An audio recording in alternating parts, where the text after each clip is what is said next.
इस लेक्चर में लद्दाख श्रेणी, जास्कर श्रेणी, लद्दाख रेंज और जास्कर रेंज के बारे में और हिमालय से जुड़े सभी इम्पॉर्टेंट पॉइंट क्लियर होगा। और उनका पॉइंट वाइज नोट है जो बहुत ही इम्पॉर्टेंट है आपके एग्ज़ाम के लिए, उसको देखेंगे। तो आइए चलते हैं हम अपने वीडियो पे जल्दी से। और चैनल को अगर आप सब्सक्राइब नहीं किए हैं तो सब्सक्राइब कर लें और लाइक भी कर लें। लद्दाख श्रेणी, हम उत्तर के पर्वत को 3 रेंज में बांटे थे, काराकोरम श्रेणी, लद्दाख श्रेणी और जास्कर श्रेणी। जिसमें से हम क्या किए थे, काराकोरम श्रेणी को हम पढ़ लिए थे। काराकोरम जो पर्वत रेंज था उसके बारे में जान लिए थे। अब हमारा सेकंड है लद्दाख श्रेणी, लद्दाख रेंज के बारे में। तो लद्दाख रेंज जो हमारा होता है, इस पर्वत श्रेणी में राखा पोसी चोटी जम्मू कश्मीर में पड़ती है, आती है। राखा पोसी जो चोटी है विश्व की सबसे ढलान वाली चोटी है। ये देख रहे हैं आप, लद्दाख है, पर्वत रेंज है, इमेज में साइड में दिया गया है। उसका साथ में हम इमेज भी लगा दिए हैं PDF में, जिससे आपका टॉपिक और अच्छे से फिगर के माध्यम से क्लियर होता रहे। कंटेंट आपको अच्छा से अच्छा दिया जाएगा, पूरा प्रयास किया जा रहा है, बहुत मेहनत करके कंटेंट बनाते हैं आपके लिए। तो चैनल को सब्सक्राइब जरूर करें और लाइक भी करें। राखा पोसी चोटी विश्व की सबसे ढलान वाली चोटी है। सिंध नदी लद्दाख और जास्कर श्रेणी के बीच में बहती है। जो हमारी सिंधु नदी है वो लद्दाख और जास्कर श्रेणी के बीच से होकर बहती है। लेह शहर इसी नदी के तट पर स्थित है। जो लेह शहर है हमारा सिंधु नदी के तट पर स्थित है। लेह भारत का सबसे कम वर्षा वाला स्थान है। बारिश यहाँ पे कम रिकॉर्ड की जाती है, वर्षा कम होती है। लद्दाख श्रेणी में लद्दाख का पठार स्थित है।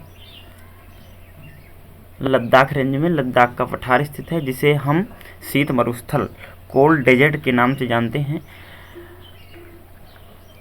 लद्दाख का पठार भारत का सबसे ऊंचा पठार है। भारत का सबसे ऊंचा पठार क्या है? लद्दाख।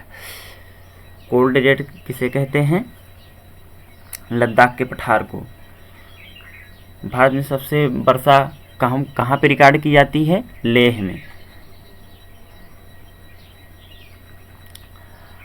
उसके बाद हमारा नेक्स्ट है जास्कर श्रेणी। जास्कर श्रेणी के बारे में ज़्यादा नहीं है। सिंधु नदी इसी से होकर प्रवाहित होती है। जास्कर श्रेणी बस यहीं पे एंड हो जाता है। हो सकता है आगे में इसके जास्कर श्रेणी के ऊपर और बड़ा वीडियो लेके आऊँ, लेकिन जहाँ से क्वेश्चन पूछा जाता है उन्हीं क्वेश्चनों को, उन्हीं आंसरों को, उन्हीं टॉपिक को बार बार रिवाइज करना है, उन्हीं टॉपिक को बार बार देखना है, जिससे हमारा पॉइंट क्लियर होता रहे। उसके बाद जानते हैं हिमालय पर्वत, हिमालय माउंटेन, हिमालय पर्वत के बारे में। ये हमारा पर्वत रेंज आप देख रहे हैं फिगर में, ये सारी पर्वत रेंज हैं हमारे। लद्दाख से, हिमालय बहुत दूर तक फैला हुआ है। उसके बारे में पूरा जानेंगे, डिस्कस करेंगे, सारे टॉपिक यहाँ से हम क्लियर करेंगे। हिमालय पर्वत का निर्माण भारतीय प्लेट के यहाँ पे मिस्टेक हो गया है, यहाँ पे यूरेशियन प्लेट से टकराने के कारण हुआ है। यूरेशियन प्लेट रहेगा वहाँ पे, यूरेशियन प्लेट से टकराने के कारण हुआ है। भारत गोंडवाना लैंड का हिस्सा है।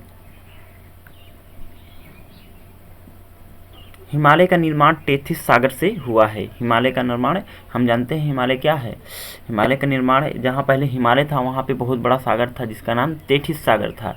लेकिन धीरे धीरे नदियों के द्वारा, सबके द्वारा लाए गए मलबे और प्लेटों के खिसकाव के कारण वहाँ पे एक विशालकाय आकृति का निर्माण हुआ, जिसे हम हिमालय बोलते हैं। इसीलिए हम हिमालय को नवीन मोड़दार पर्वत भी बोलते हैं। यानी दो प्लेटें जब आपस में टकराई तो वहाँ पे मोड़ हो गया, इसीलिए हम क्या बोलते हैं? हिमालय को नवीन मोड़दार पर्वत बोलते हैं, या वलित पर्वत बोलते हैं, यंगेस्ट फोल्डेड माउंटेन कहते हैं। यंगेस्ट फोल्डेड माउंटेन यानी सबसे नवीन मोड़दार पर्वत कौन है, तो वो हमारा ऑप्शन रहेगा हिमालय पर्वत है। हिमालय अवसादी चट्टानों से मिलकर बना है, यानी सेडिमेंटोरी रॉक से मिलकर बना है, अवसादी चट्टानों से मिलकर बना है। इसमें कोई आग्नेय चट्टान या ऐसा कोई चट्टान नहीं है, इसमें अवसादी चट्टान है। अवसादी चट्टानों का निर्माण हम जानते हैं परत दर परत मिट्टी जमा करने से, बालू जमा करने से इस चट्टान का निर्माण होता है, और इसी से हमारे हिमालय पर्वत का निर्माण हुआ है। अब हिमालय से जुड़े कुछ फैक्ट जान लेते हैं, जो बेसिक फैक्ट होते हैं, हमारे एग्जाम में पूछ लेते हैं। हिमालय की लंबाई जो है, हिमालय की अगर लंबाई पूछा जाए कि इसकी लंबाई कितनी है, वेस्ट से ईस्ट तक में फैला हुआ है भारत के नॉर्थ साइड में, तो हिमालय की जो लंबाई है वो 2400 किलोमीटर है, यानी 2400 किलोमीटर है। और इसका जो विड्थ है, चौड़ाई है, वेस्ट में है 500 किलोमीटर, 500 किलोमीटर है, जबकि ईस्ट में, पूरब में 150 किलोमीटर की चौड़ाई इस हिमालय पर्वत की है, हिमालय माउंटेन की है। यानी हमारा जो हिमालय पर्वत है पश्चिम में चौड़ा है, बहुत चौड़ा है, और जो पूरब में धीरे धीरे ये जाके कम चौड़ा हो जाता है, यानी कम चौड़ी हो गई है। हिमालय की औसत ऊंचाइयों के बारे में देखते हैं। वैसे तो हिमालय में सबसे ऊंचा जो हमारा पर्वत है माउंट एवरेस्ट है। माउंट एवरेस्ट की ऊंचाई 8,839 या 50 मीटर इस समय हो गया है। तो ये क्या हो गया हमारा, जैसे हमारी ऑप्शन में 48 दिया है तो 48 को भी टिक करेंगे, यदि 50 दिया है तो 50 को, अगर 48-50 दोनों को दिया है तो हम पहले अपने जो बेसिक फैक्ट हैं उनको क्लियर कर लेंगे, यानी 48 वाले को टिक करेंगे। अब देखते हैं हिमालय की औसत ऊंचाई।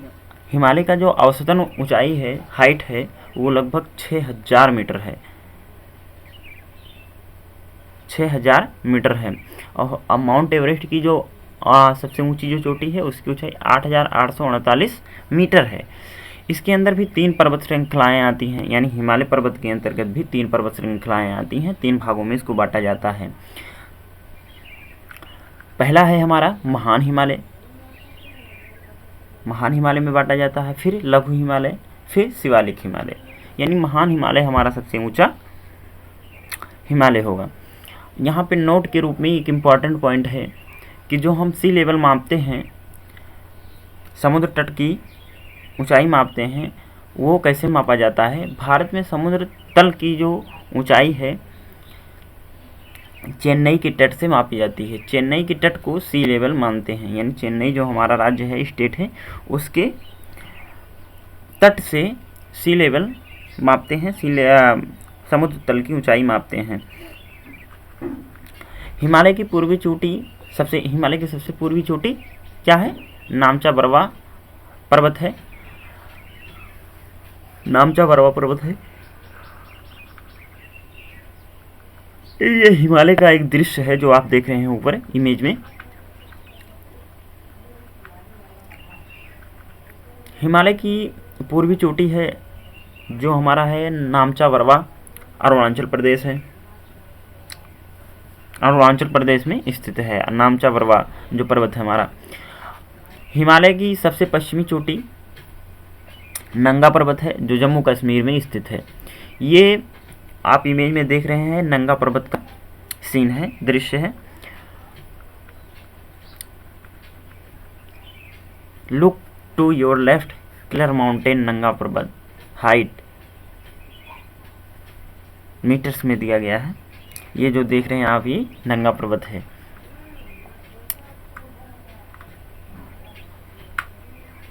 हमें लगा आपको ये वीडियो अच्छा लगा होगा। अच्छा लगा हो तो चैनल को सब्सक्राइब ज़रूर करें और लाइक करें, शेयर भी करें। मिलते हैं अगले वीडियो में, तब तक के लिए मस्त रहिए, खुश रहिए, व्यस्त रहिए। जय हिंद, जय भारत।